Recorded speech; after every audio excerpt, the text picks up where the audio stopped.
Sukanta Majumdar.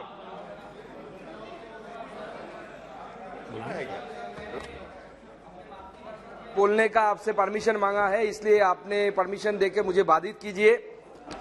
Sir, মাননীয় প্রধানমন্ত্রী স্বপ্নের প্রকল্প এক দেশ এক রেশন কার্ড এই গোটা দেশে এক অভূতপূর্ব পরিবর্তন এনেছে। পশ্চিমবঙ্গ সরকার প্রথমে এই এক দেশ এক রেশন কার্ড এই প্রকল্পে অংশগ্রহণ না করলেও পরবর্তী সময়ে সুপ্রিম কোর্টের আদেশের ফলে এক দেশ এক রেশন কার্ড এই প্রকল্পে অংশগ্রহণ করতে বাধ্য হয় এবং আধার কার্ডকে রেশন কার্ডের সাথে সংযুক্তিকরণে বাধ্য হয়। এই বাধ্য হওয়ার পর দেখা গেছে গোটা পশ্চিমবঙ্গ সরকারের মিডিয়া রিপোর্ট অনুসারে 1,70,00,000 রেশন কার্ডকে ডিঅ্যাক্টিভেট করা হয়েছে বা নিষ্ক্রিয় করা হয়েছে এবং এখনো পর্যন্ত 50 লক্ষ রেশন কার্ডকে বাতিল বলে গণ্য করা হয়েছে। আশা করা হচ্ছে আগামী দিনে এই সংখ্যা আরো বাড়বে। মাননীয় স্পিকার স্যার, আমি আপনার মাধ্যমে এই সমস্যা তুলে ধরতে চাই যে পশ্চিমবঙ্গ সরকার নিজে বলছে এর ফলে এক বছরে 3,000 কোটি টাকা তার বাঁচবে, সাশ্রয় হবে। পশ্চিমবঙ্গ সরকার 2011 সাল থেকে এখনো পর্যন্ত ক্ষমতায় আছে, এই 10 বছরে প্রায় 30,000 কোটি টাকার যে সরকারি সাহায্য কেন্দ্র সরকারের তরফ থেকে রাজ্য সরকারের কাছে গেছে।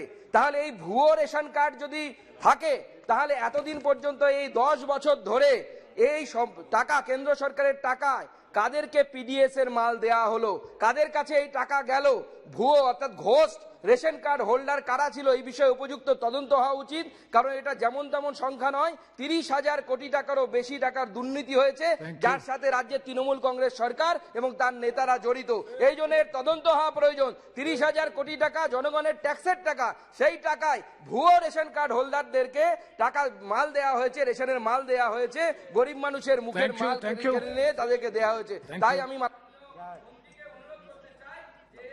হোক এবং তদন্ত করে একে বের করা হোক কারা এর সাথে। ধন্যবাদ স্যার। श्रीमती गोमती साई। धन्यवाद सभापति महोदय जी। मैं अपने संसदीय क्षेत्र रायगढ़ जिला जशपुर के किसानों के सामने आने वाली परेशानियों की ओर आप ध्यान आकर्षित करना चाहती हूँ। महोदय, मेरा संसदीय क्षेत्र आदिवासी किसान बाहुल्य क्षेत्र है। यहाँ किसान बड़ी तादाद में टमाटर, आलू और मिर्चा की पैदावार करता है। जशपुर जिले के विकास खंड पत्थलगांव, लुड़ेक, सन्ना, मनोरा आसपास के अन्य क्षेत्रों में बाजार उपलब्ध नहीं है। नहीं होने के कारण किसानों को अपनी पैदावार औने पौने दाम में बेचनी पड़ती है, जिसे किसानों को उसकी पैदावार का लागत मूल्य भी नहीं मिल पाता है। इस कारण यहाँ का किसान बेहद गरीब और कर्जे में डूबा हुआ है। क्षेत्र में फूड प्रोसेसिंग यूनिट की स्थापना हो जाए तो यहाँ के किसानों को उनकी पैदावार का उचित मूल्य मिल सकता है, जिससे उनकी आर्थिक स्थिति सुधरेगी और जीवन जीने में बहुत सुधार होगा। अतः मैं आपके माध्यम से खाद्य प्रसंस्करण मंत्री जी से यह मांग करती हूँ कि मेरे संसदीय क्षेत्र में तत्काल फूड प्रोसेसिंग यूनिट लगाने के लिए पहल करें, जिससे इस योजना का लाभ यहाँ के किसानों को मिल सके। बहुत बहुत धन्यवाद। धन्यवाद। Shri Shyam Singh Yadav ji absent. Shri Aruna Sahu not present. Shrimati Geeta कोरा।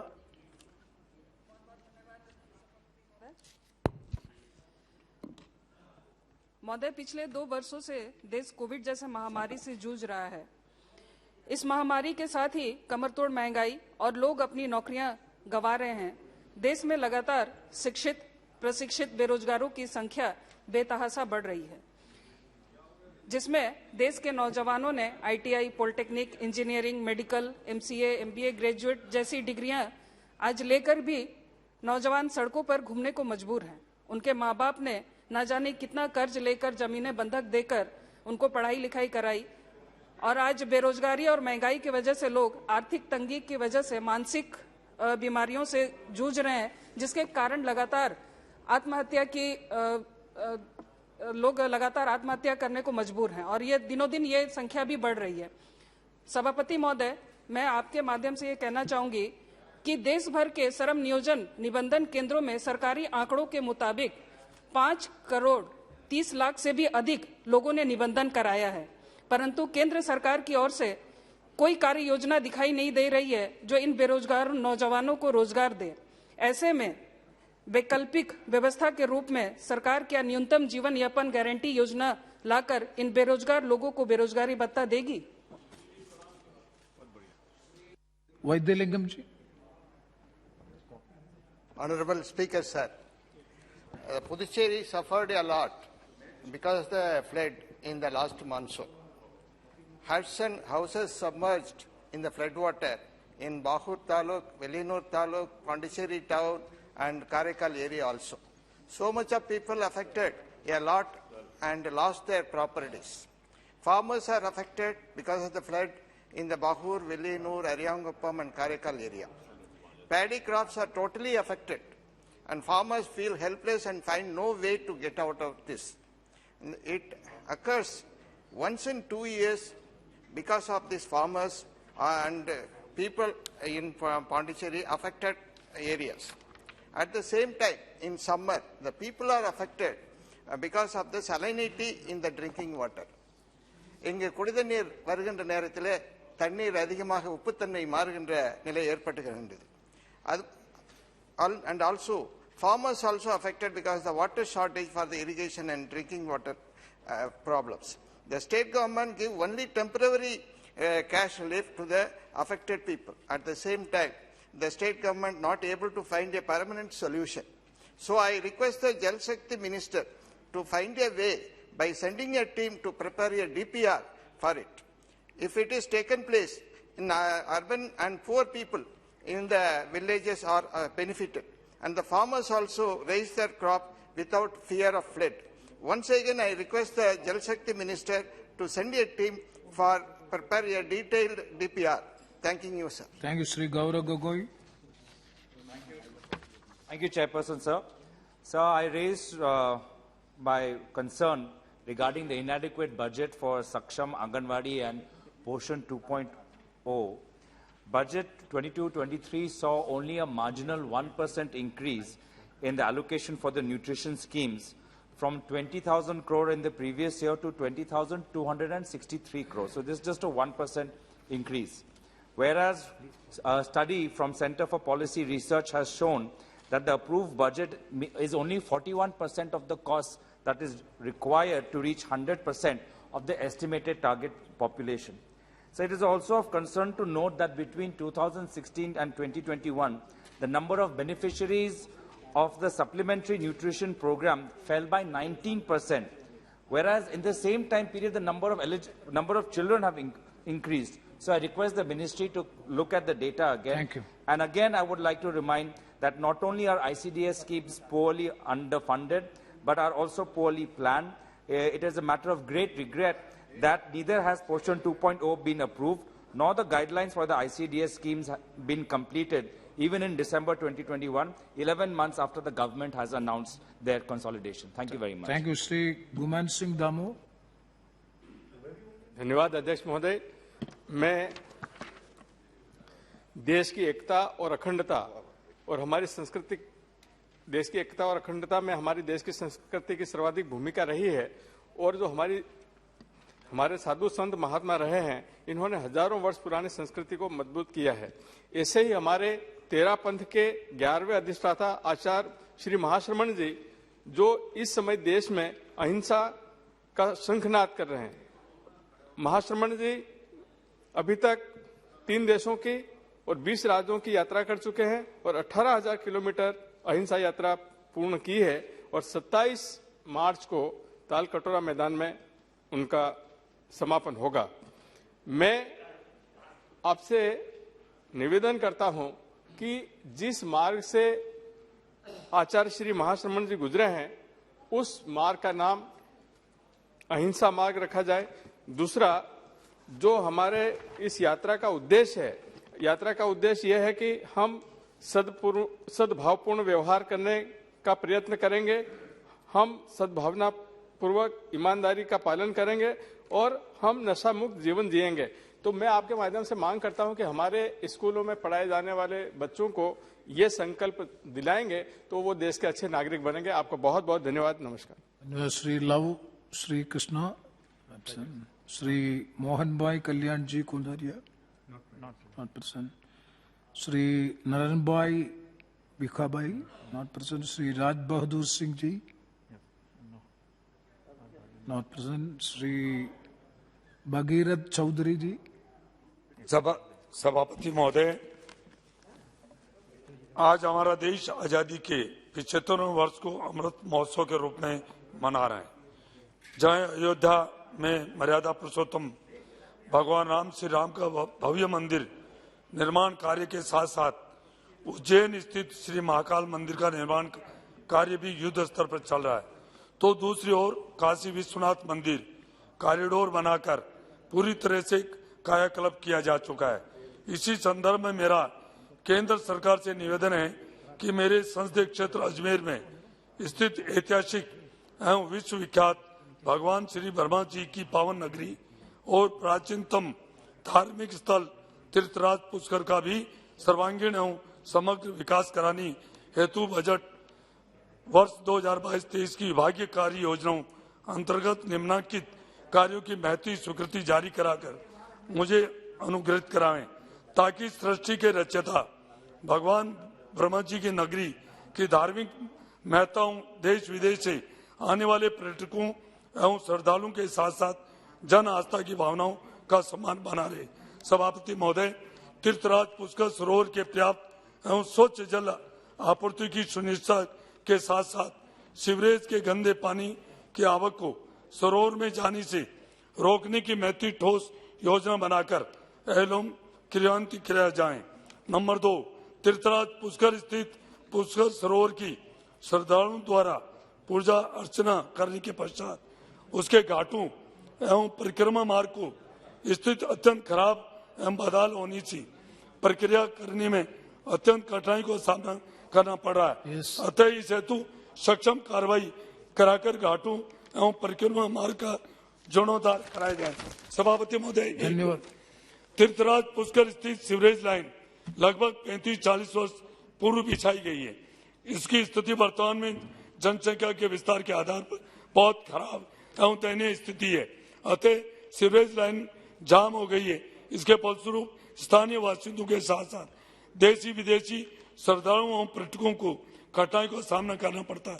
अतः सीवरेज लाइन का मरुत्कर तीसरा तीर्थराज पुष्कर एक माइनर डिटेल्स नहीं चाहिए। तीर्थराज पुष्कर एवं उसके आसपास स्थित धार्मिक ऐतिहासिक एवं प्राचीनतम मंदिरों को पर्यटन स्थलों के आधार पर कॉरिडोर बनाकर विकसित कराने की महती आवश्यकता है। इसलिए सभापति महोदय, आपके माध्यम से मैं केंद्र सरकार से निवेदन करना चाहूंगा कि इन चारों बिंदुओं को कराएं, ताकि जगत पिता वर्मा जी के मंदिर। धन्यवाद। सभापति महोदय, आपने मुझे बोलने का समय दिया, मैं आपका आभार प्रकट करना चाहता हूं। सभापति महोदय, मेरे संसदीय क्षेत्र नगीना लोकसभा के अंतर्गत धामपुर विधानसभा में शेरकोट के पास से खो नदी गुजरती है। इस नदी के किनारे काफी संख्या में गांव बसे हुए हैं, जैसे बेनीपुर कोपा, मंदोरा, नाथाडोई, नंदगांव, नया गांव, हादकपुर, बिरामपुर आदि। इन गांवों में बरसात के समय लोगों का जान माल और फसलों को काफी नुकसान होता है। इसमें से 2 गांव नंदगांव में बिरामपुर की स्थिति तो बहुत ही खराब है। इन दोनों गांवों का इस बार बरसात में बचना बहुत ही मुश्किल हो गया था। यहाँ पर बांध का बना जाना बहुत जरूरी है। सभापति महोदय, नजीबाद विधानसभा के अंतर्गत गंगा नदी भी निकलती है। इस नदी के किनारे भी बहुत से गांव बसे हुए हैं, जिसमें नांगल से घोषपुर तो काफी कटान हो रहा है। यहाँ पर भी बांध का बना जाना बहुत जरूरी है, जिससे बरसात से पहले इन सभी गांवों को सुरक्षित बचाया जा सके। सभापति महोदय, ये दोनों नदियां वर्षा ऋतु में लोगों के जान माल को बहुत अधिक क्षति पहुंचाती हैं। मैं आपके माध्यम से सरकार से ये मांग है कि मेरे क्षेत्र में बहने वाली नदियों के द्वारा किए जा रहे कटान में उससे होने वाली फसल व जान माल की सुरक्षा हेतु अविलंब ध्यान देकर जगह जगह कटान को रोकने के हेतु बोर्डर स्टैंड इत्यादि को से बांध का निर्माण अतिशीघ्र कराया जाना चाहिए और उनके जान माल और फसलों को जो क्षति के लिए सरकार व्यक्ति के परिवार को उचित आर्थिक मुआवजा देने की प्रबंध भी करे। ऐसी मेरी मांग है। आपका बहुत बहुत धन्यवाद। अरुण साहु जी, श्री अरुण साहु। माननीय सभापति जी, स्वतंत्र भारत के 74 वर्ष के इतिहास में सबसे बड़ी गरीब कल्याण योजना प्रधानमंत्री नरेंद्र मोदी जी ने प्रारंभ की, जिसे हम प्रधानमंत्री आवास योजना के नाम से जानते हैं। माननीय सभापति जी, हर व्यक्ति का सपना होता है कि उसका खुद का मकान हो, और ये प्रधानमंत्री आवास योजना गरीबों को सपने साकार करने वाली योजना है। छत्तीसगढ़ में जब तक भारतीय जनता पार्टी की सरकार थी, गरीबों को प्रधानमंत्री आवास बड़ी संख्या में मिल रहा था, लेकिन जब से राज्य में कांग्रेस की सरकार बनी है, गरीबों को प्रधानमंत्री आवास मिलना बंद हो गया है और गरीबों के सपने को तोड़ने का काम कांग्रेस की सरकार राज्य की कर रही है। एक बार फिर कांग्रेस का गरीब विरोधी चेहरा सामने आया है। माननीय सभापति जी, मैं आपको बताना चाहता हूं कि कांग्रेस सरकार के कारण किस्त न मिलने से हजारों गरीबों का कर्ज से डूब गए हैं, वो बेघर हो गए हैं। 2019-20 के बाद राज्यांश नहीं दिया राज्य सरकार ने, आज भी 562 करोड़ रुपया राज्यांश का बकाया है। 2019-20 में केंद्र सरकार ने 2020-21 में केंद्र सरकार ने 6,48,867 मकान का लक्ष्य आवंटित किया। उसमें से राज्य सरकार ने केवल 1,57,815 मकान ही लिए। इसी प्रकार 2021-22 में 7,81,979 मकानों का लक्ष्य आवंटित किया। राज्य सरकार ने लेने से इनकार कर दिया। मैं आपके माध्यम से राज्य सरकार से आग्रह करता हूं, गरीबों के साथ अन्याय करना बंद करे। केंद्र सरकार गरीबों के सपनों को जो साकार करने का काम कर रही है, उसमें सहयोग करे। धन्यवाद। धन्यवाद।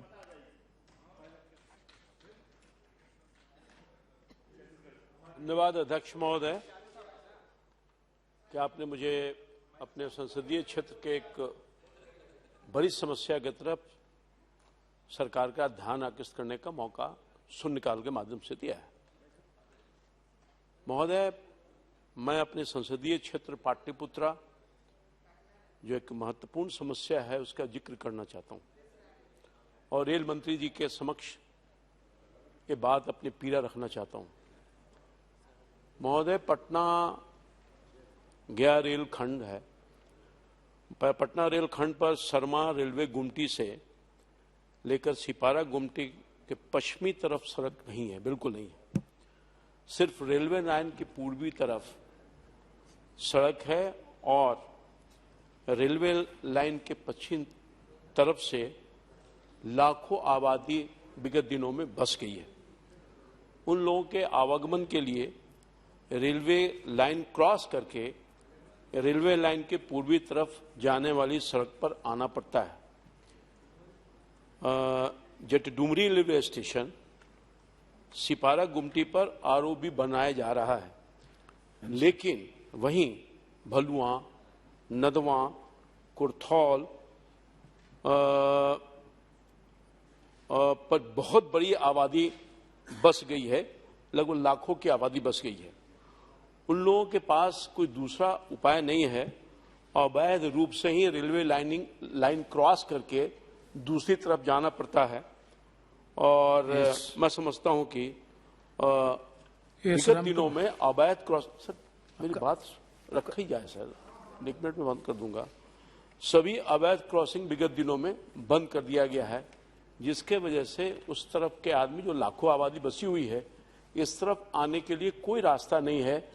यहां तक कि जो गर्भवती महिलाएं हैं या कोई पेशेंट होता है, उसके लिए भी कोई आवागमन के रास्ता नहीं है, जिसकी वजह से बहुत परेशानी हो रही है। महोदय, नदवा स्टेशन पर विगत दिनों में इन मांग को लेकर के हजारों की संख्या में लगातार 1 सप्ताह तक प्रदर्शन हुआ, धरना हुआ, अनशन हुआ, जिस आंदोलन में मुझे भी जाने पर मजबूर होना पड़ा। मैं जनप्रतिनिधि हूं वहां का सर, और मैं समझता हूं कि पहले धरनार्थियों का एक प्रतिनिधि मंडल, वहां के जो महाप्रबंधक हैं पूर्व मध्य रेलवे का, उनके साथ मैंने बैठक भी कराई कि कोई न कोई उपाय निकालिए, रास्ता निकालिए, क्योंकि वर्षों से आबादी रेलवे लाइन है और वर्षों से आबादी, कोई नई आबादी नहीं है। विगत दिनों में आबादी बढ़ी है, पूरे देश का वहां की आबादी बढ़ी है, तो उनके पास जाने का कोई उपाय नहीं है। क्या चाहिए? तो अतः परिणाम यह हुआ कि अभी तक कोई सार्थक उपाय नहीं निकाले गए हैं। मैं आपके माध्यम से माननीय रेल मंत्री का ध्यान आकृष्ट करता हूं कि वहां पोजीशन बहुत ही खराब है सर।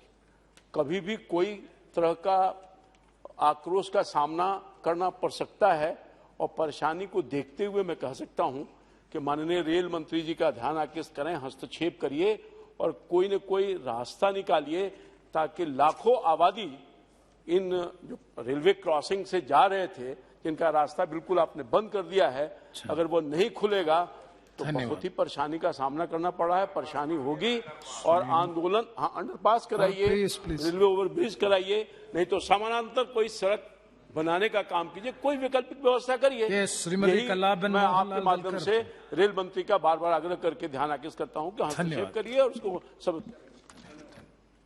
श्रीमती कलाबेन, आज मैं गुजरात में भारत सरकार द्वारा होने वाले पार तापी नर्मदा लिंक परियोजना के बारे में बताना चाहती हूँ। जहाँ यह प्रोजेक्ट आने वाला है वह मेरी जन्मभूमि है। वहाँ के लोगों ने मुझे बताया है कि इस योजना से वहाँ की जनता को कितना भारी नुकसान होने वाला है। इस योजना से आदिवासी समुदाय में बड़ी संख्या में प्रभावित होगा।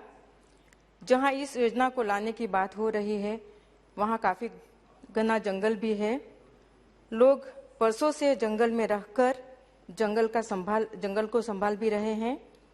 जल, जंगल, जमीन पर वर्षों से उनका अधिकार है और उनका जीवन निर्भर है। इस प्रोजेक्ट में आने वाले 75 गांव, जिसने रहने वाले 35,000 आदिवासी परिवार विस्थापित होंगे, जिससे बेरोजगारी बढ़ेगी, बच्चों की शिक्षा के ऊपर असर होगा, साथ में ही घने जंगल, वन्य प्राणी, पर्यावरण एवं समग्र जीवन सृष्टि को भारी नुकसान होगा। महोदय, मैं आपके माध्यम से मेरी भारत सरकार से यह गुजारिश है कि इतनी बड़ी संख्या में आदिवासी समाज और पर्यावरण को नुकसान पहुंचाने वाली इस योजना को तत्काल रद्द किया जाना चाहिए। धन्यवाद। Shri Ravneet Singh. Thank you chairperson साहब।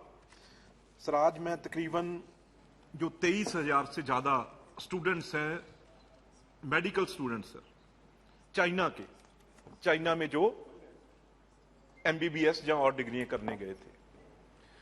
चेयरमैन साहब, यहां जब पार्लियामेंट में देखते हैं तो एक मंत्री दूसरी मंत्री की तारीफ करने आता है, जैसे स्टार वॉर्स मूवी से नहीं देखते भी आसमान तोड़ के ले आए, ऐसे लगेगा इससे दूसरा, दूसरे मंत्री के तीसरा मंत्री बोलता है। जब सब नीचे देखते हैं जाके भी क्या हालात हैं, कल भी मंत्री जी के महकमे मुंसिफ भाई बोल रहे थे, तो जब नीचे जाके देखते हैं, अब सर लाखों लोग यूक्रेन से हम इस मुश्किल में लेके आए क्योंकि यहां पढ़ाई नहीं है। अब तो सर 8 साल हो गए, अब भी कोई मेडिकल कॉलेज बनने में, अब भी सब चीजें वो 14 से पहले की बात करते रहेंगे।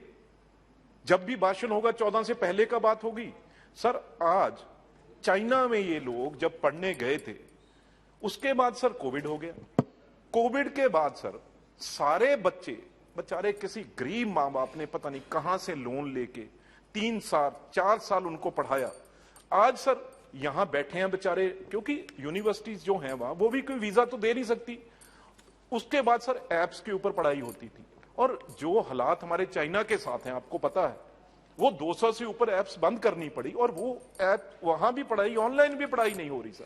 अब सर एक आखिरी पॉइंट, काफी कुछ सर जो नेशनल मेडिकल कमीशन है उसने किया है यूक्रेन के बच्चों के लिए, पर सर अगर चाइना से जो पढ़ के आए वो इसलिए यहां शिफ्ट हो गए थे क्योंकि जो पढ़ाई जैसे चाहे वो रशिया में थी चाहे यूरोपियन कंट्री थी, उससे बहुत अच्छी क्वालिटी थी। पर लेकिन सर अगर ये मेडिकल कमीशन की बात करें, वो भी 7.5% ज्यादा से ज्यादा परमिशन देते हैं मेडिकल कॉलेजों में, वो भी उनसे जहां परमिशन मिली हो जो फॉरेन स्टूडेंट्स हैं। सर जल्दी से जल्दी इनके बारे में, अगर सुप्रीम कोर्ट ने भी, सर अटॉर्नी जनरल ने भी बोला है, जैसे यूक्रेन के बच्चों के लिए यहां प्रबंध किया जा रहा है, ये चाइना के जो पढ़ने हमारे बच्चे गए थे, मेडिकल करने गए थे, उनका प्रबंध करना चाहिए। यहां अब 14 के बाद की बात नहीं खोलनी चाहिए, उससे पहले बात करने के काम चलेगा नहीं सर। धन्यवाद। श्रीकांत एकनाथ शिंदे। धन्यवाद सभापति महोदय। मैं इस सभागृह के सामने ईपीएस 95 पेंशनार्थियों की समस्या रखना चाहूँगा। पिछले कुछ महीनों से भारत के अलग अलग राज्यों से ईपीएस 95 पेंशनार्थी आंदोलन कर रहे हैं। इन पेंशनार्थियों ने मेहनत और अथक परिश्रमों से औद्योगिक संगठनों को मजबूत बनाने में महत्वपूर्ण भूमिका निभाई है और हमारे देश के विकास में प्रमुख योगदान दिया है। आज देश भर में इनकी संख्या 65 लाख से ज्यादा है, लेकिन वर्तमान में इन्हें दी जाने वाली पेंशन राशि बहुत ही कम है, जो 1000 रुपये है, जिससे उनकी आजीविका पर नकारात्मक प्रभाव पड़ता है और बीमा योजना के अभाव के कारण वो मूलभूत स्वास्थ्य सेवाओं से वंचित रह जाते हैं। बहुत सारी कमेटी ने भी इनकी पेंशन बढ़ाने की सिफारिश की है, जिसमें 2018 में श्रम संबंधित संसदीय समिति है, ईपीएफओ की संबंधित उच्च स्तरीय समिति और 2013 में कोश्यारी समिति शामिल है। मैं सरकार से मांग करता हूं कि ईपीएस 95 योजना के तहत आने वाले पेंशनरों की मांगों पर कार्रवाई करे और इसके लिए केंद्र सरकार ईपीएस 95 पेंशन योजना में आवश्यक परिवर्तन करके ईपीएस 95 पेंशनरों को उनके परिवारों को 5000 रुपये प्रतिमाह की मूल पेंशन दी जानी चाहिए और साथ में महंगाई भत्ता प्रदान किया जाए। इसके अतिरिक्त में मांग है कि इन सभी पेंशनार्थियों को प्रधानमंत्री आयुष्मान भारत योजना के अंतर्गत भी लाभार्थी बनाया जाए, जिससे इस वर्ग को लाभ मिले और उन्हें सेवानिवृत्ति के बाद किसी वित्तीय संकट का सामना न करना पड़े। धन्यवाद। श्री राम श्रोमणी वर्मा। माननीय सभापति महोदय, आपने मुझे शून्यकाल में लोक महत्व के अति महत्वपूर्ण मुद्दे पर बोलने का मौका दिया, इसके लिए आपका बहुत बहुत धन्यवाद। सभापति महोदय की जरूरत है। साथ ही मत्स्य पालन और पशुपालन के लिए सरकार द्वारा दी जा रही सब्सिडी 50% से बढ़ाकर 100% तक की जाए, ताकि किसानों के साथ साथ युवा भी इससे जुड़ सकें और आधुनिक तकनीकी का इस्तेमाल कर इसका लाभ ले सकें। मत्स्य पालन और पशुपालन के विकास से ग्रामीण अर्थव्यवस्था को न केवल मजबूती मिलेगी, बल्कि इससे ग्रामीण स्तर पर रोजगार के नए अवसर भी सृजित होंगे और शहरों की तरफ हो रहे पलायन को रोका जा सकेगा। इन क्षेत्रों के विकास के लिए ग्राम सभा स्तर पर सभी तालाबों का सुंदरीकरण कराकर मत्स्य पालन कराया जाए। इससे गांव के लोगों को व्यापार की दृष्टि से फायदा होगा, साथ ही साथ इससे भूमि का जल स्तर भी बढ़ेगा तथा जीव जंतुओं को भी इससे फायदे मिलेंगे। सभापति महोदय, आपके माध्यम से विभागीय मंत्री जी से मेरी मांग है कि इन बिंदुओं पर ध्यान देने की जरूरत है। धन्यवाद। Okay, the list is over. Now I request all the honorable members to please put your demand 1 minute each, so that all the members can be accommodated. We will try to adjourn the house by 6 o'clock itself. Please, Sri Hanuman Beniwal ji. 1 minute, please. 1.5 minute होगा sir. सभापति महोदय, आपके माध्यम से राजस्थान के 13 जिलों झालावाड़, बारां, कोटा, बूंदी, सवाई माधोपुर, अजमेर, टोंक, जयपुर, करौली, अलवर, भरतपुर, दौसा और धौलपुर के लिए पेयजल व सिंचाई से जुड़ी अत्यंत महत्वपूर्ण ईआरसीपी पूर्वी राजस्थान नहर परियोजना को राष्ट्रीय परियोजना घोषित करने की मांग को लेकर प्रधानमंत्री जी और जल शक्ति मंत्री जी का ध्यान आकर्षित करना चाहूंगा। सभापति महोदय, कल 24 मार्च 2022 को मेरे सवाल के जवाब में लोकसभा के अंदर जल शक्ति मंत्रालय ने कहा कि राजस्थान सरकार द्वारा एआरसीपी को राष्ट्रीय परियोजना के रूप में शामिल करने को लेकर निर्धारित प्रपत्र में प्रस्ताव प्राप्त नहीं हुआ, जबकि राजस्थान सरकार ने 19/11/2017 को केंद्रीय जल आयोग को विस्तृत रिपोर्ट बनाकर भेज दी और केंद्र और राज्य के मध्य 15 बार से अधिक पत्राचार हो चुके हैं और राजस्थान के मुख्यमंत्री प्रधानमंत्री जी से बात भी उन्होंने करी, शायद जैसा उनका कहना है। जल शक्ति मंत्री जी को भी कई बार उक्त संबंध में पत्र लिख चुके हैं, जिनका तारीखों के साथ विवरण मेरे पास एक सेकंड समाप्त करता हूँ, मेरे पास है। ऐसे में किसको सही माने कि केंद्र के पास प्रस्ताव नहीं है, राज्य सरकार ने भेजा या नहीं भेजा, और आपका प्रारूप कौन सा है जिसके अनुसार आप जानकारी चाह रहे हो। साथ ही जवाब में कहा कि मध्य प्रदेश राज्य का हवाला देकर कहा कि अंतर्राज्यीय मामलों के कारण ईआरसीपी का आंकलन संभव नहीं हुआ, जबकि उक्त मामले में प्रोजेक्ट डीपीआर मध्य प्रदेश राजस्थान के अंतर्राज्यीय नियंत्रण मंडल की बैठक में तय हुई थी। ऐसे में मध्य प्रदेश राज्य की एनओसी जरूरी नहीं हो तो इसकी सत्यता क्या है? एक second, You got the experience so far. आधा मिनट सर, समाप्त करना है, आधा minute. What is your demand? NOC जरूरी नहीं तो इसकी सत्ता इस प्रकार के भ्रामक जवाब से भारत सरकार जल शक्ति मंत्रालय की राजस्थान के प्रति सोच को लेकर सवाल निशान खड़ा होता है। सब तो मेरी मांग है कि एआरसीपी का उद्देश्य दक्षिण राजस्थान में बहने वाली चंबल नदी और उसकी सहायक नदियों कुन्नू, पार्वती, कालीसिंध में वर्षा ऋतु के दौरान उपलब्ध ऐसे जल का उपयोग राज्य के अन्य दक्षिण पूर्वी जिलों उन दक्षिण पूर्वी जिलों में करना है जहाँ पीने के पानी और सिंचाई हेतु जल का अभाव। मेरी मांग है कि पूर्वी राजस्थान नहर परियोजना को राष्ट्रीय परियोजना घोषित किया जाए। धन्यवाद। Chairman sir, I stand here with pain to speak about the Tamil brothers and sisters in Sri Lanka. Tamils are fleeing because of food storage shortage and economic condition there. It is a first trickle of Sri Lankan refugees has reached our coast in Tamil Nadu. Now more than 2,000 families are forced to leave Sri Lanka because now in Sri Lanka 1 kg of rice is 290 rupees, 1 kg of sugar is 290 rupees, 400 grams of milk powder is 790 rupees. Sri Lanka government has postponed school exams indefinitely due to the paper shortage. It's a humanitarian crisis there. I request the union government to send food materials to Tamil brothers and sisters and help stand with them in the hour of crisis and help the Tamil Nadu government, which is making efforts who are reaching the refugees here with some kind of support from the central government. Thank you, sir. Sri Danesh Ali. Thank you very much honourable chairperson sir. Sir मैं अपने क्षेत्र से जुड़ी हुई कुछ railway passengers की समस्या है। पहले शहीद एक्सप्रेस करके ट्रेन चलाई जाती थी जो अमरोहा हापुड़ गाजियाबाद होकर आती थी, वो आजकल बंद है, उसको चलाने की मेरी मांग है। और एमएसटी के जो पैसेंजर्स हैं वो उनको दिया जाए। सर मैं रेलवे की मांग रेलवे से ही संबंधित है सर, क्योंकि मैं अलीगढ़ मुस्लिम यूनिवर्सिटी कोर्ट का मेंबर हूं। वहां के 10,000 से ज्यादा छात्र जो ईस्टर्न यूपी से आते हैं उनकी मांग है, एक मांग है कि गोरखधाम एक्सप्रेस ट्रेन नंबर 12555 और 12556 और ट्रेन हमसफर एक्सप्रेस जो गोरखपुर से आनंद विहार टर्मिनल आती है ट्रेन नंबर 12571 एंड 12572, इनका स्टॉपेज अलीगढ़ सिटी में करना चाहिए क्योंकि वहां जो रेजिडेंशियल स्टूडेंट्स हैं करीब 10 से 12,000 उनकी बहुत दिनों से मांग है। वाइस चांसलर ने भी लिख करके भेजा है, रजिस्ट्रार ने भी लिख कर भेजा है। आपके माध्यम से मेरी सरकार से मांग है कि ट्रेन का स्टॉपेज वहां दिया जाए। Thank you very much. धन्यवाद अध्यक्ष महोदय, आपने मुझे सदन में बोलने का मौका दिया, इसके लिए मैं आभार व्यक्त करती हूँ। मैं आपका ध्यान देश की महिलाओं के संबंध में एक विशेष विषय पर आकर्षित करना चाहती हूँ। महोदय, देश में विधवाओं एवं 58 वर्ष से अधिक की उम्र की महिलाओं को वृद्धा पेंशन तथा विधवा पेंशन मिलती है, लेकिन देश में लाखों ऐसी बहुत सी महिलाएं हैं जो शादीशुदा नहीं है पर परिवार में उनके अलावा कोई नहीं है। अगर ऐसी महिलाओं को चिन्हित करके और उनको 40 वर्ष की उम्र के बाद में उनके लिए पेंशन की व्यवस्था की जाए तो देश की ऐसी लाखों महिलाओं को अपना जीवन जीने में काफी सहायता मिलेगी।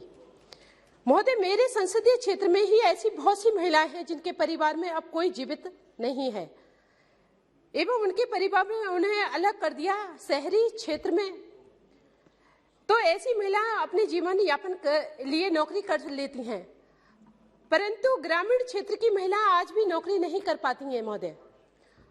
अतः आपसे निवेदन है कि ऐसी महिलाएं जो शादीशुदा नहीं है एवं परिवार में उनके अलावा कोई नहीं है, ऐसी महिलाओं को 40 वर्ष की उम्र के बाद में उन्हें आजीविका के लिए 1,000 अथवा जो भी स्वीकृत हो पेंशन की व्यवस्था की जाए जिससे वे अपना जीवन यापन कर सके महोदय। धन्यवाद महोदय। धन्यवाद। श्रीमती नवनीत नारायण। अध्यक्ष महोदय, बहुत बहुत धन्यवाद। Around 30 stock brokers are declared defaulters who are registered and monitored by NSE in span of around 20 months. More than 7,500 crores investors' money is lost. Sir, give me 1 minute. This is important issue. Money is lost in these defaults. Kavya Stock Broking and Anugraha Stock Broking. Anugraha have been major scam and no really efforts are taken by NSE, National Stock Exchange. When the broker cannot pay the dues, the client, because of this misappropriated and illegal actions, National Stock Exchange declare the defaulters. Such broker have no funds in their account, which in fact could have been noticed during inspection by the National Stock Exchange. Sir, NSC has made whooping profits and revenue of more than rupees 2,000 crore as per their annual reports and wants to come out with an IPO which was held till now because of the SEBI order of restraint and disagreement of more around. You put the demand, please. Put Sir, what you want. Sir, more than 750 crore on NSC in scam. Sir, I just wanted to request few things in this. National Stock Exchange is not above the law, but still given protection, and no investigation agency have been questioned National Stock Exchange, including the SEBI. Sir, last 30 seconds, sir. I just want investigation must be ordered against National Stock Exchange to check why such lapse over again have Shri been Raju found. Bista. Sir, last, Investigation is required. been found only with National Stock Exchange broker, as certain NSE officially are really concerned about investors. The investigation must look into this carelessness and find out. Sir, आपका बहुत धन्यवाद। विषय बहुत बड़ा और गंभीर है, लेकिन फिर भी मैं 1 मिनट में इसको पूरा करूंगा, ये मेरा आपसे वादा है। सर, गोरखाओं में 11 जातियां हैं जिनका मैं नाम लूंगा: मगर, राई, सुनार, याखा, गुरुंग, नेवार, खस, धीमाल, जोगी, धामी, भुजेल। सर, ये 11 जनजातियां एसटी स्टेटस में अभी छूटी हुई है, और ओरिजिनली सर सारे गोरखा जो है हिल ट्राइब के नाते एज ए एसटी जाने जाते थे। हमारी सरकार ने भी वादा किया है सर, मैं चाहता हूं ये काम जल्द से जल्द हो। सर, दूसरा, गोरखा होने के नाते मुझे इस सदन से न्याय चाहिए, मुझे अपनी मां चाहिए, और मुझे भी अपना घर चाहिए। हिंदुस्तान में रहने वाले 1.5 करोड़ गोरखाओं को उनकी पहचान चाहिए सर। हमारी सरकार ने, और मैं उस पे नहीं जाऊंगा इतिहास पे कि गोरखाओं का क्या योगदान है, हमारे आसाम के पूर्व के मुख्यमंत्री भी यहाँ मौजूद है, उन्होंने गोरखाओं को लेकर के बहुत काम किया भी है सर।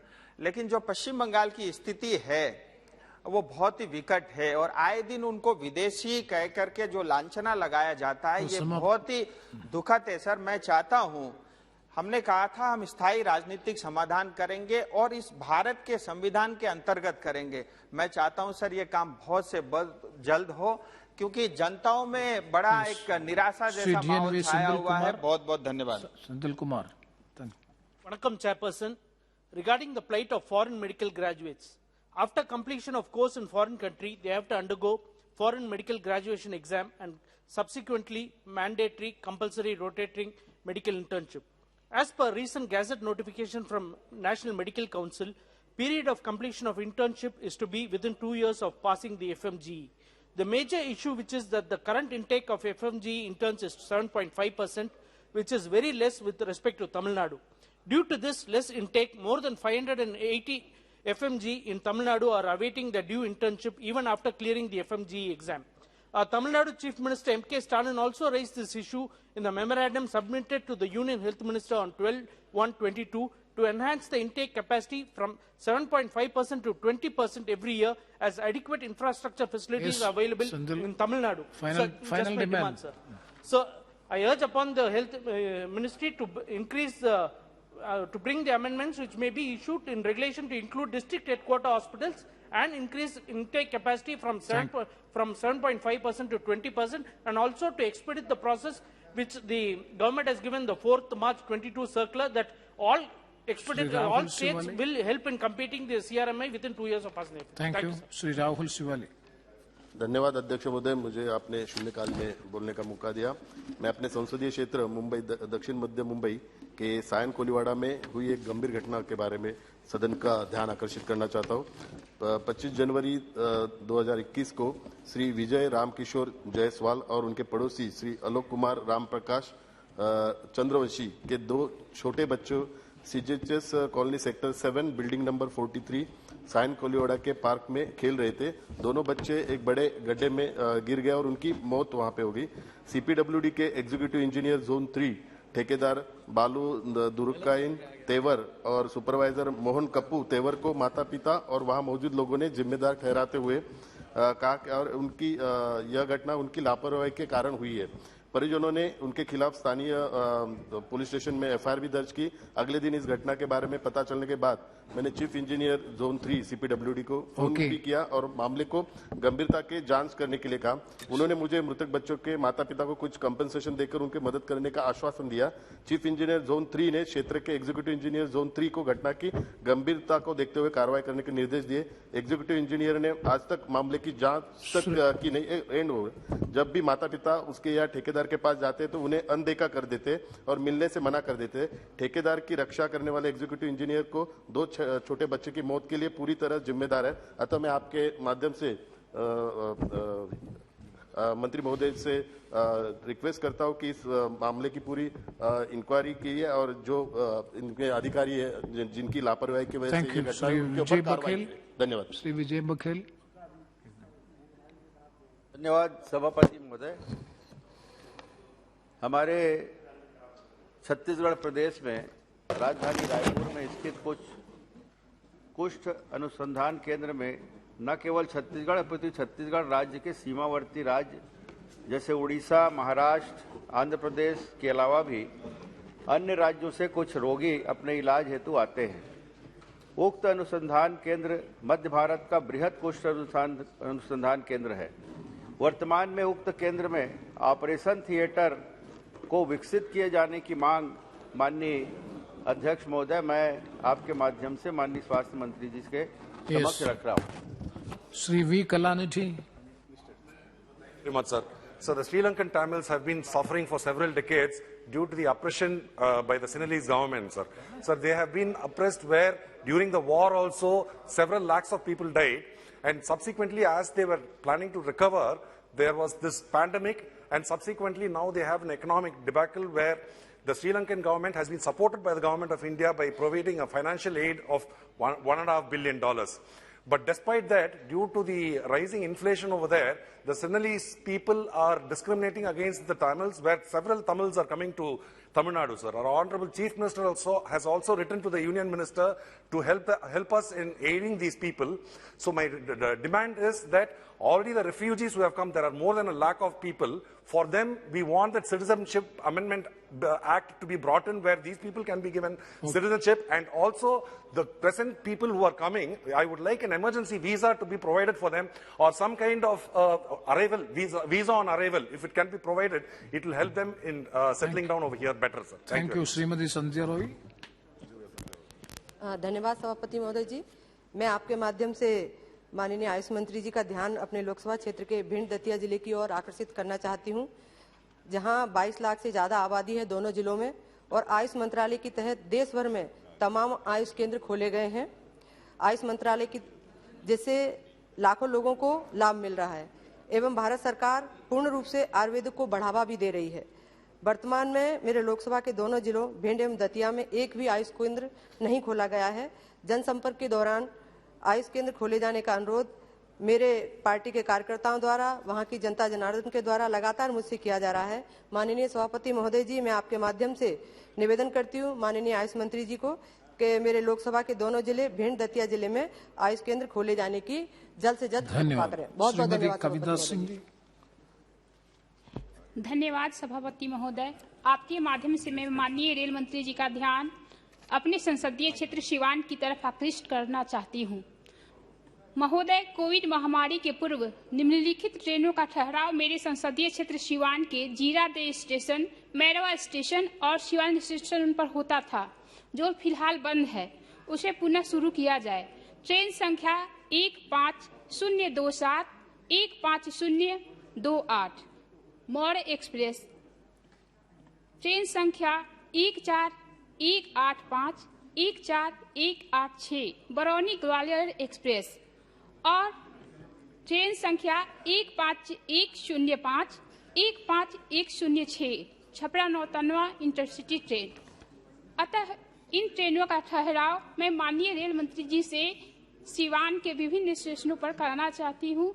महोदय, मेरा आग्रह है कि उन ट्रेनों का ठहराव जीरादेव स्टेशन, मैरवा स्टेशन और सिवान स्टेशन पर कराया जाए। साथ ही महोदय, मैं कहना चाहती हूं कि 2 साल पूर्व रेल मंत्रालय द्वारा और बिहार सरकार के अनुमति से समपार 91 सिसवन सिवान ढाला पर आरओबी का निर्माण के लिए स्वीकृति मिली थी। लेकिन अभी तक रेलवे के अधिकारियों द्वारा और बिहार सरकार के अधिकारियों द्वारा लेटर खेल हो रहा है। इसको पत्र का जो है इसको बंद किया जाए और उसको पुनः टेंडर कराकर उसको बनवाने की कृपा की जाए। धन्यवाद। बहुत बहुत आभारी। धन्यवाद। श्रीलंका अपाबाना। माननीय अध्यक्ष महोदय, हिंदी राज्य भाषा और स्थानीय भाषा को बढ़ावा देने के लिए केंद्र सरकार द्वारा 1963 में राज्य भाषा अधिनियम बनाया गया और 1976 में ये नियम लागू किया गया। राज्य भाषा विभाग गृह मंत्रालय के अधीन आता है, जबकि माननीय गृह मंत्री जी इस समिति के अध्यक्ष है। महोदय, आज भी केंद्र सरकार के कई सारे मंत्रालय राज्य भाषा अधिनियम के अनुसार हिंदी में कार्य का उपयोग नहीं करते। कई मंत्रालय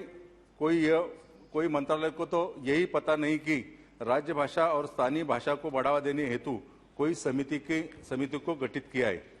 आज अगर केंद्र सरकार के कई सारे मंत्रालय में देखा जाए तो अंग्रेजी का उपयोग अधिकतम किया जाता है।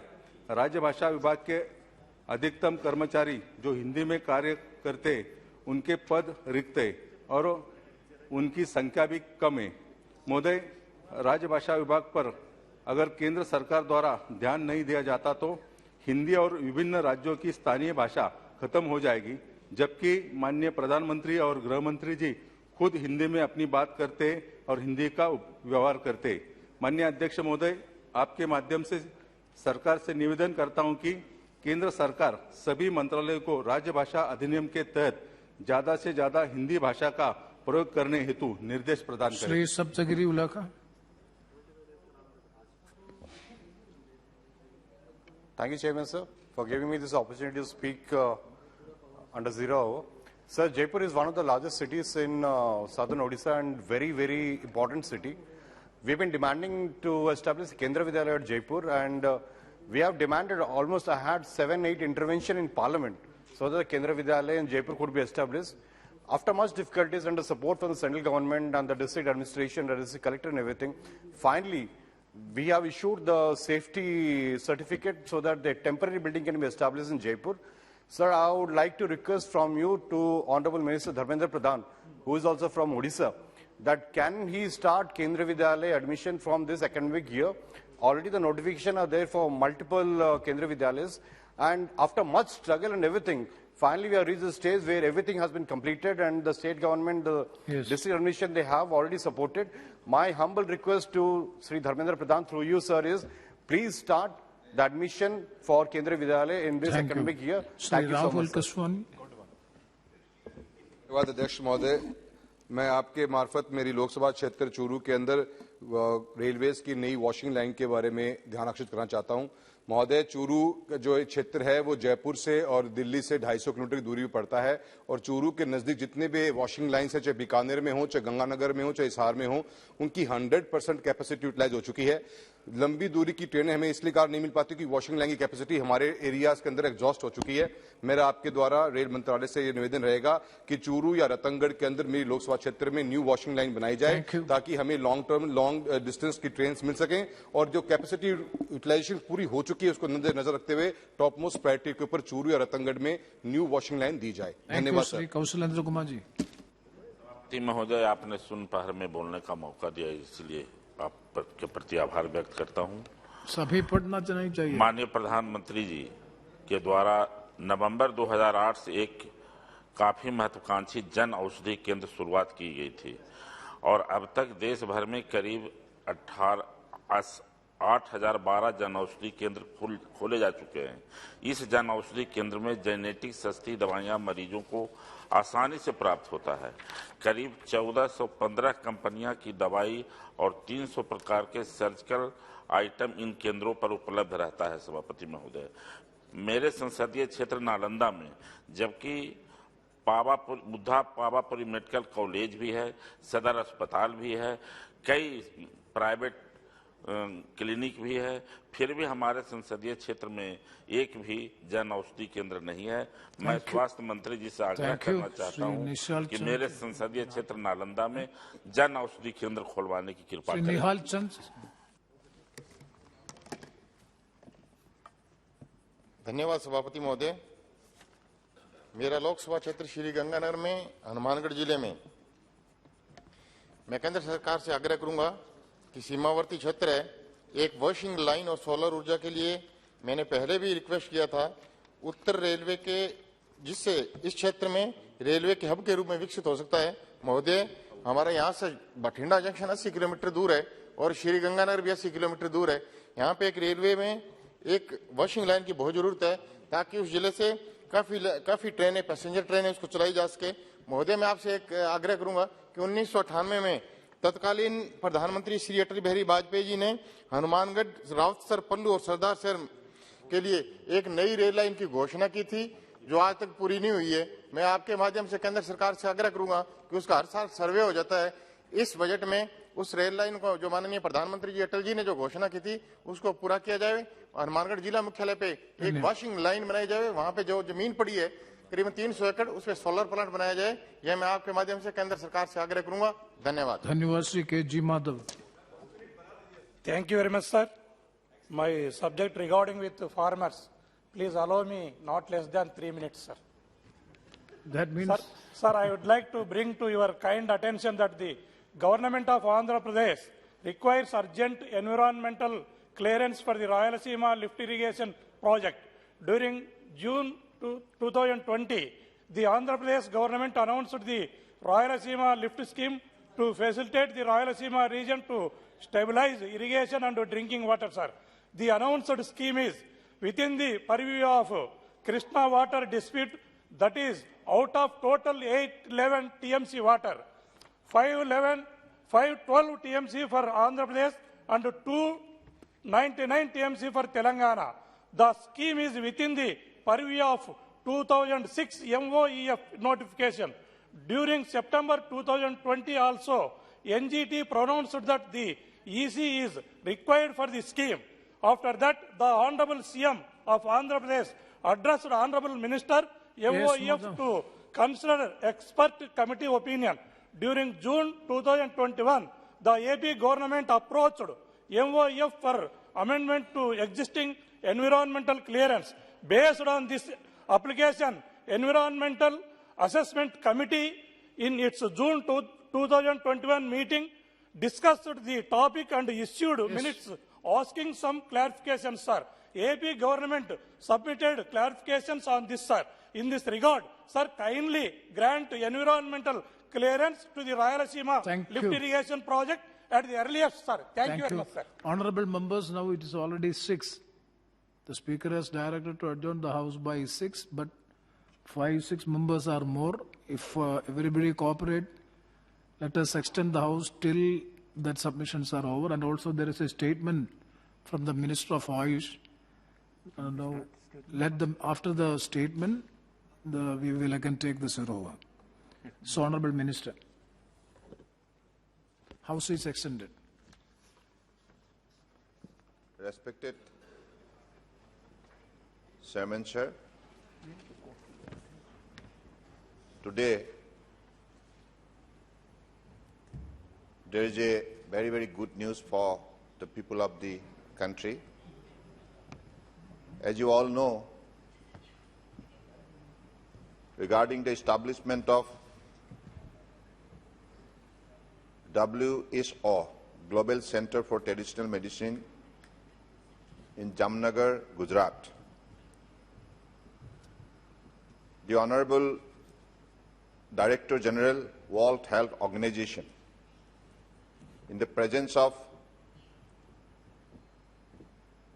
Honorable Prime Minister, announced the establishment of Global Center for Traditional Medicine in India on the occasion of 5th Ayurveda Day on 13th of November 2020. On 9th March 2022, the Union Cabinet approved for signing and ratification of the host country agreement between the Ministry of Ayush, Government of India and World Health Organization for establishment of WHO GCTM to be located at Jamnagar, Gujarat. Today, that moment has come. Today is the 25th of March. The host country agreement is to be signed by Secretary Ayush, Government of India, and Dr. Tedros Adhanom Ghebreyesus, the Honorable Director General, WHO, on 25th March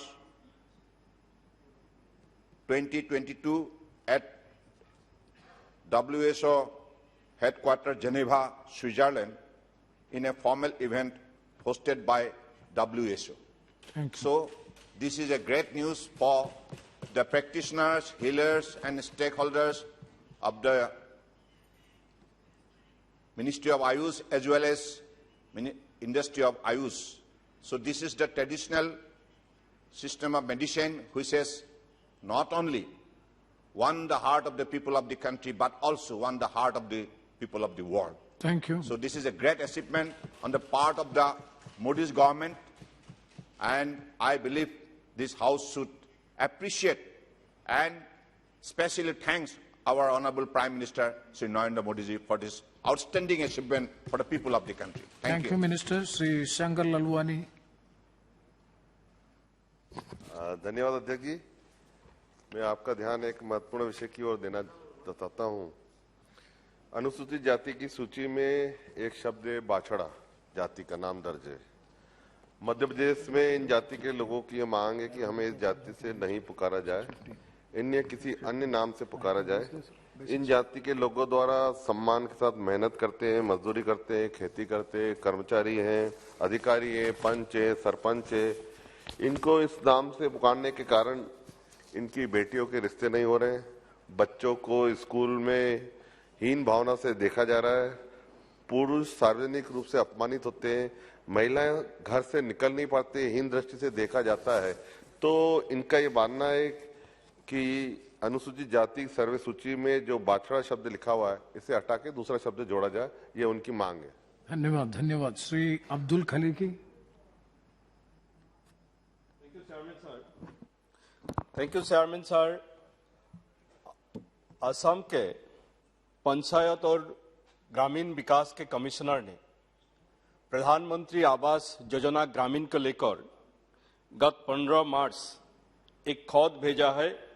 वहां के सारे जिला परिषद के chief executive officer और जिला ग्रामीण विकास अभिकरण के जितना प्रोजेक्ट डायरेक्टर है सबको भेजा है, जिसका नंबर है CPRD/PMAYG/11/2021/4 डेटेड 15 मार्च 2022।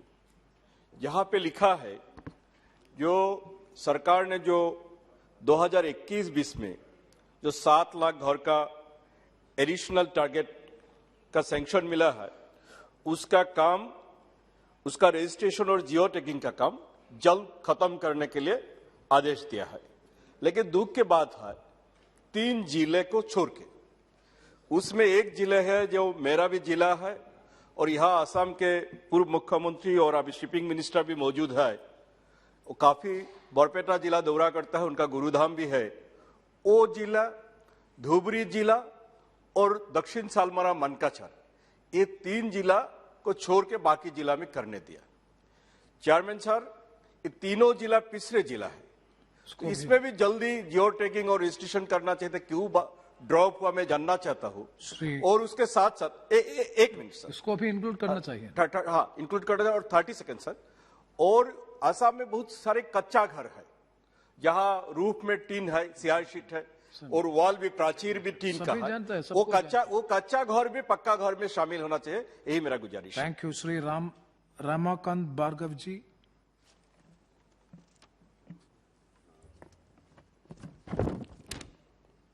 माननीय सभापति महोदय, बहुत बहुत धन्यवाद। मेरे संसदीय क्षेत्र विदिशा मध्य प्रदेश के भोजपुर विधानसभा के शहर अब्दुल्लागंज में कोरोना के पूर्व स्टेशन से करीब 8 ट्रेनें रुकती थीं। जिसमें स्थानीय यात्रीगण लंबी दूरी की यात्रा करते थे। कोरोना महामारी होने से उक्त ट्रेनों का संचालन बंद हो गया। वर्तमान में कोरोना का प्रकोप लगभग समाप्त हो गया है और ट्रेनों का संचालन भी प्रारंभ हो गया है, किंतु अब्दुल्लागंज स्टेशन पर स्टॉपेज न होने के कारण भोपाल आने जाने वाले यात्रीगण असुविधा महसूस कर रहे हैं। माननीय सभापति महोदय, आपके माध्यम से माननीय रेल मंत्री महोदय से आग्रह करना चाहता हूं कि अब्दुल्लागंज शहर के लिए कोरोना के पूर्व चलने वाली सभी ट्रेनों का स्टॉपेज यथावत करने का अनुरोध है।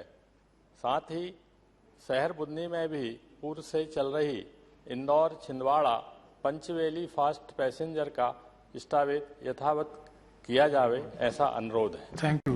विजेंद्र पटेल जी। धन्यवाद माननीय सभापति जी।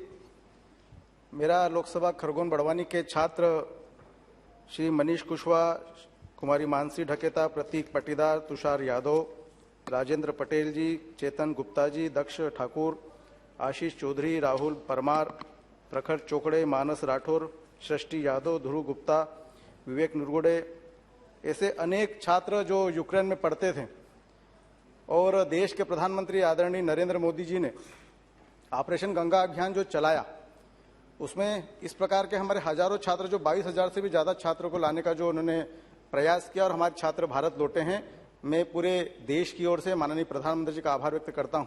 और उनके सहयोगी हमारे मंत्रीगण आदरणीय ज्योतिराज सिंधिया जी, माननीय किरण रिजिजू जी, जनरल वीके सिंह जी, माननीय हरदीप सिंह पुरी जी, इनका भी आभार व्यक्त करता हूं। और एक निवेदन आपके माध्यम से पहुंचाना चाहता हूं कि जो बच्चे वहां पर पढ़ते थे, वो प्रथम वर्ष में थे, द्वितीय सेकंड ईयर में थे, थर्ड ईयर में थे, उनकी पढ़ाई अवरुद्ध हुई है, इसलिए वो पढ़ाई, आगे की पढ़ाई भारत सरकार करे, ये मैं निवेदन आपके माध्यम से पहुंचाना चाहता हूं। बहुत बहुत धन्यवाद। धन्यवाद सभापति महोदय। माननीय महोदय, मेरे संसदीय क्षेत्र जमशेदपुर टाटा के अंतर्गत शहर के परिधि में स्थित बस्तियों के साथ साथ प्रकाश नगर, घोड़ाबांधा एवं बागबेड़ा ग्रामीण क्षेत्रों में पेयजल का भारी किल्लत होने के कारण यहाँ की जनता को काफी कठिनाई का सामना करना पड़ता है। गर्मी के दिन स्थिति भयावह हो जाती है। महोदय, विशेषकर बागबेड़ा एवं छोटा गोविंदपुर ग्रामीण जलापूर्ति की योजना और आपका ध्यान आकृष्ट करना चाहता हूँ। इस जलापूर्ति योजना शिलान्यास 18 अप्रैल 2015 को हुई थी, जिसका लगभग 237.21 करोड़ रुपया की लागत से वर्ष 2015 से वर्ल्ड बैंक के फंड से शुरू की गई थी, जिसमें वर्ल्ड बैंक की 50%, केंद्र सरकार का 33%, राज्य सरकार का 16% एवं आम जनता का 1% हिस्सेदारी थी। उक्त योजना वर्ष 2018 से पूर्ण होना था, परंतु 217 करोड़ रुपया खर्च भी हो चुका। छोटा गोविंदपुर योजना जनता को पानी भी मिलने लगा, परंतु बागबेड़ा की योजना अभी तक अधूरी है। एजेंसी ने बिल एवं जीएसटी मद का बकाया राशि मांग को लेकर साल भर से कार्य को बंद करके रखा है। उक्त योजना निर्माण देश के प्रतिष्ठित कंपनी एक मिनट ILFs के दिया गया था, जिसके कार्य पूरा करने के लिए 26 जून 2018 तक समय दिया गया था। इस कंपनी ने 75% कार्य पूरा कर चुका है तथा अपनी आर्थिक स्थिति खराब होने के कारण 25% कार्य पूरा नहीं कर पाया, जिसके कारण इंटेक बेल एवं खरकाई नदी पुल पाइप लाइन में 20,000 से अधिक घरों से कनेक्शन देने का काम रुका है। उक्त योजना चालू न होने पर उक्त योजना विभिन्न कारण बाधित होने के कारण यहाँ के लोग बाध्य होकर जलापूर्ति योजना जमीन उतारने के लिए राज्य केंद्र सरकार ध्यान आकृष्ट कर जमशेदपुर से राज्य की राजधानी रांची तथा दिल्ली तक पदयात्रा कर रहे हैं। मतलब 21/2000 शुरू किया। अतः महोदय, आपके माध्यम से माननीय मंत्री जल शक्ति मंत्रालय से अनुरोध करता है कि माननीय प्रधानमंत्री जो महात्मा गांधी योजना 2024 तक हर घर हर नल के जल पहुंचाने का लक्ष्य पूर्ण करे तथा इस योजना तहत त्वरित संघर्ष लेकर पूर्ण करने की कृपा करे। आपने बोलने का मौका दिया, बहुत बहुत धन्यवाद। KP यादव जी। धन्यवाद सभापति महोदय। मेरे संसदीय क्षेत्र गुना के अंतर्गत गुना, अशोकनगर और शिवपुरी तीनों जिलों में वन क्षेत्रफल काफी ज्यादा है, जहां पर अनेक प्रकार की वनौषधियां पाई जाती हैं। इसके साथ साथ अश्वगंधा और गिलोय की खेती भी यहां होती है। मेरे लोकसभा क्षेत्र में स्थानीय लोग, जिनमें आदिवासी समुदाय भी शामिल है, अनेक वर्षों से इन वनौषधियों का प्रयोग विविध बीमारियों और के उपचार में परंपरागत तरीके से करते आ रहे हैं। इनकी गुणवत्ता व उपलब्धता को देखते हुए मेरा आपके माध्यम से सरकार से और माननीय आयुष मंत्री जी से निवेदन है कि मेरे लोकसभा क्षेत्र में आयुष मंत्रालय के माध्यम से इन वनस्पतियों पर संशोधन हेतु एक Ayush research and development centre स्थापित किया जाए, जिससे इन आयुष औषधियों की मैन्युफैक्चरिंग को बढ़ावा मिले, जिससे इनका व्यापक इस्तेमाल हो सके एवं क्षेत्र के लोगों को रोजगार के अवसर प्राप्त हों। धन्यवाद। Last speaker Shri Durga Das ji. माननीय सभापति जी, आपने शून्यकाल में लोकहित के मुद्दे को सदन के पटल पर रखने का अवसर दिया, इस हेतु आपका आभारी हूं। माननीय सभापति जी, मेरा लोकसभा क्षेत्र परिवहन की दृष्टि से पिछड़ा है। मेरे आदिवासी क्षेत्र में रेल मार्गों की आवश्यकता है। क्षेत्र की जनता लंबे समय से मांग कर रही है। मेरी भारत सरकार से प्रार्थना है कि बैतूल से चिचोली, भीमपुर, नांदा, कुनखेड़ी, दामजीपुरा होते हुए बुरहानपुर, खंडवा नवीन रेल लाइन से जोड़ने हेतु अनुरोध करता हूं। वहीं बैतूल से बैतूल बाजार, चांदूर बाजार, अमरावती तक नवीन रेल लाइन प्रस्तावित है। इसका कार्य शीघ्र प्रारंभ कराने हेतु माननीय रेल मंत्री जी से विनम्र प्रार्थना करता हूं। बहुत बहुत धन्यवाद। जय हिंद, जय भारत। धन्यवाद. Now the House stands adjourned to meet on Monday, the 28th March 2022 at 11 a.m. Thank you very much.